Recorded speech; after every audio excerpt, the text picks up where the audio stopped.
এইমাত্র ভ্যানে উঠলাম। এই যে আমাদের বিল যাচ্ছে চুল কাটার জন্য। এই যে মাথায় অনেক বড় বড় চুল হয়েছে। আলাপাড়া জামে মসজিদ, মসজিদটা খুব মোর ঘুরে বাড়ির পাশ থেকে ডাইরেক্ট ঢাকার উদ্দেশ্যে যেতে পারি। কি করে এই যে ছোট্ট, এটা হচ্ছে তেলকার মোড়। এটা চলে গেল আপনার রণচন্ডী বড়ভিটা আর কৈমারি বাজার ঢুকতেছি। এইমাত্র ভ্যানে উঠলাম, যাচ্ছি আনোয়ারমারি কলেজে। আছেন আমার এই বড় ভাই। কতদিন ধরে ভ্যান চালান? তাও কয় বছর? 3 বছর। 3 বছর। নিজের ভ্যান? সারাদিন কত টাকা হয়? ঠিক নেই, ঠিক নাই।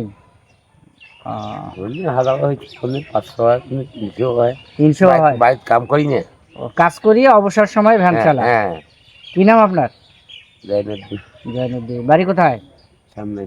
সামনে নোহালি ইউনিয়ন। তাও কত বছর হবে? 10 বছর চালান ভ্যান? না না, 3 বছর থেকে চালাই। 3 বছর ধরে চালান। ছেলে মেয়ে কয়জন? ছেলে মেয়ে 4টা। 4টা না? আবাদ সুবাদ করেন? হ্যাঁ। মানে বিকাল বেলা কাজ কাম করে যতটুকু সময় থাকে ভ্যান চালান? হ্যাঁ, আর যেদিন সকালে কাম না থাকে সেদিন সকাল থেকে চালাই। সেদিন সকাল থেকে চালান। তাতে 1000, 1200, 1500 আইসে? কয়দিন হসলো ঈদত। ঈদত হসলো? এখন না হয়। এখন না হয়। বন্ধুরা শুনছেন, জয়নুদ্দিন ভাই, উনি 3 বছর ধরে ভ্যান চালায় এবং কোনোদিন 1000, 500 এরকম টাকা আসে। এই বয়সে ভ্যান চালাটা খুব একটা দুঃখ এবং কষ্টের কাজ, শারীরিক পরিশ্রমের কাজ, তাই না? এরপরেও জীবনের তাগিদে পেটে খাই দেখি চালা লাগে। ওই টাঙ্কু বেশি। টাঙ্কু পাইছেন? তামাকু বই, ধানু বই। ধানু বান না? এই জন্য সেটা বেশি হয়। বেশি হয় না? আচ্ছা আচ্ছা আচ্ছা, চালান দেখি। এইমাত্র আমাদের ভ্যানে আরেকজন যাত্রী এসে উঠলেন, জনাব দুলাল চাচা। এই বয়সে যে ভ্যান চালায় একটা কষ্টের বিষয় না? পেট খায় দেখি চালাই, চলতেছে, তাই না? এই যে চলছে ভ্যান আমাদের। যাচ্ছি আনোয়ারমারি কলেজে। আমার গড়ের বাড়ি থেকে আসলেন? উনি গড়ের বাড়ি থেকে আসলো। আজকে ব্লগটিতে আপনাদেরকে দেখাবো যে আমার বাড়ির পাশে যে ছোট্ট বাজার আছে সেই বাজারটা কী রকমের, এবং অবসর সময় সারাদিন কাজ কাম শেষে এই বাজারে এসে সবাই আড্ডা দেয়, সেই বিষয়টি আপনাদের সামনে তুলব। জয়নুদ্দিন ভাই ভ্যান চালাচ্ছে, যাচ্ছে গ্রামের মেঠো পথ দিয়ে সুন্দর মতো আঁকা বাঁকা ভাবে।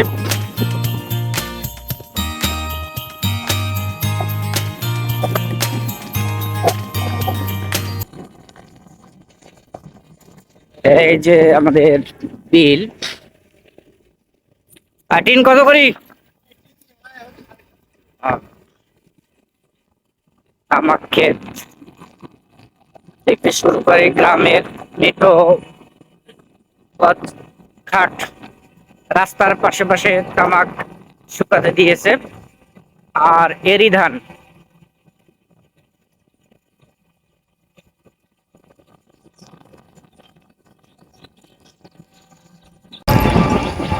আজকের কৈমারি হাট যাওয়ার পথে যাচ্ছে আমাদের বরবা। বরবা কি নেবেন?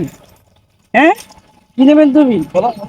হ্যাঁ, সাত বাবু কৈমারি হাট যাচ্ছে চুল কাটার জন্য। এই যে মাথায় অনেক বড় বড় চুল হয়েছে, এই চুল কাটবে। আর যাচ্ছি আশিফ ভাইয়ার ভ্যানে, সাথে আছেন আমাদের আর এক চাচা। গ্রাম বাংলার এই চিরাচরিত রূপ। আগে পায়ে হেঁটে হাট বাজার করতাম, কিন্তু কালের পরিক্রমায় এই রাস্তা হওয়াতে এখন সবাই অটো ভ্যানে করে আমরা হাট বাজার যাতায়াত করি। পাশে যদি দেখাই একটা কলা ক্ষেত, কলা ক্ষেতটা শহীদুল ভাইয়ের। সামনে বালাপাড়া মসজিদ।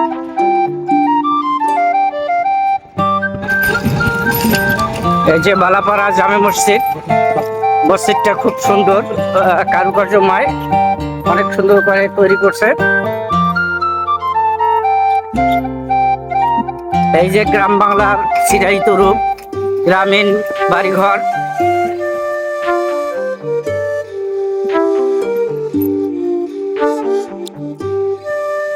আর প্রতিটি বাড়ির সামনে একটি করে কুটার পাড়া, ঘরের পাড়া, এই যে ভ্যান, অন্য অন্য এলাকায় বলে টমটম, এই টমটমে করে হাট বাজার সবখানে যাতায়াত করা হয়, মাল পানি নেওয়া হয়। আর এখানে যেটা দেখছেন এটা হচ্ছে তামাক, তামাক ক্ষেত শুকাতে দিছে।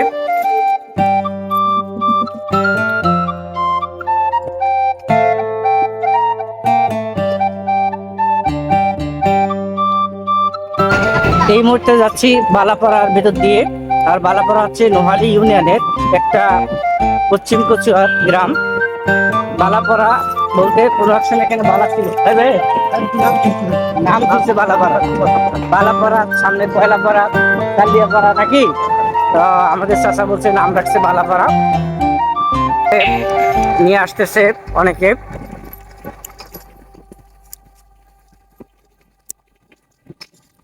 বাঁশের কাজ করছেন এক ভাই। সামনেই আনোরবাড়ি কলেজ বাজার। এই যে এখন আমাদের মোড় ঘুরবো, এই যে মোড় ঘুরে যাচ্ছি। আর পাশেই ছোট্ট ক্যানেল, অনেকে মাছ ধরছেন ক্যানেলের মধ্যে। আর সামনে আনোরবাড়ি কলেজ দেখতে পাচ্ছেন। বাস একটা, আমাদের কলেজ থেকে অনেক বাস এখন ঢাকার উদ্দেশ্যে রওনা হয়। এই যে লাকি পরিবহন, এই বাসটি ডাইরেক্ট ঢাকা যাচ্ছে। ঢাকার বাসগুলো কলেজ থেকে যাওয়াতে যোগাযোগ ব্যবস্থা অনেক ভালো হয়েছে। বিশেষ করে আমাদের গ্রামগঞ্জের মানুষ বাড়ির পাশ থেকে ডাইরেক্ট ঢাকার উদ্দেশ্যে যেতে পারি। এখানে আরো অনেক বাস আছে, যে বাসগুলো নিত্য দিন এখান থেকে রওনা হয়।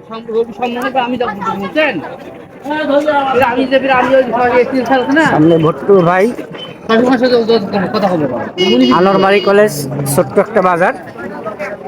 এই বাজারে নিত্য নতুন অনেক জিনিস পাওয়া যায়, বিশেষ করে গ্রাম অঞ্চলে এই জিনিসগুলো বিক্রি করে। এই যে ছোট্ট বাগান, কলা বিক্রি করছে, পান বিক্রি করছে।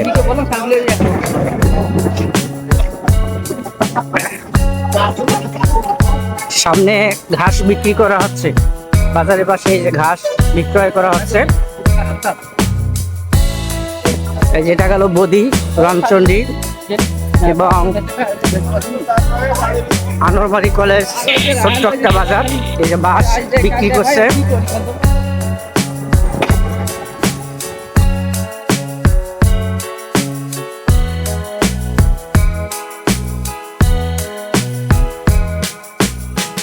বন্ধুরা দেখতে পারলেন সামনে অনেক সুন্দর সূর্য, যেটা অস্ত যাওয়ার সম্মুখীনে। তাই এই দেখেন সূর্য অস্ত যাচ্ছে এবং কৈমারি ঢোকার পথে আমাদের আঁকা বাঁকা রাস্তা।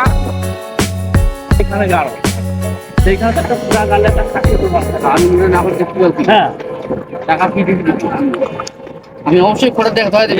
এটা হচ্ছে তেলকার মোড়।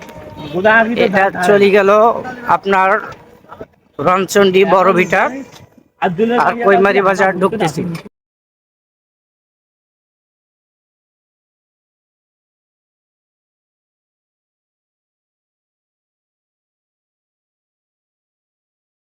বন্ধুরা আজকের ভ্যান যাত্রায় এইমাত্র আমরা কৈমারি এসে পৌঁছলাম। আজকের ব্লগটি এখানেই শেষ করছি। সবাই ভালো থাকবেন।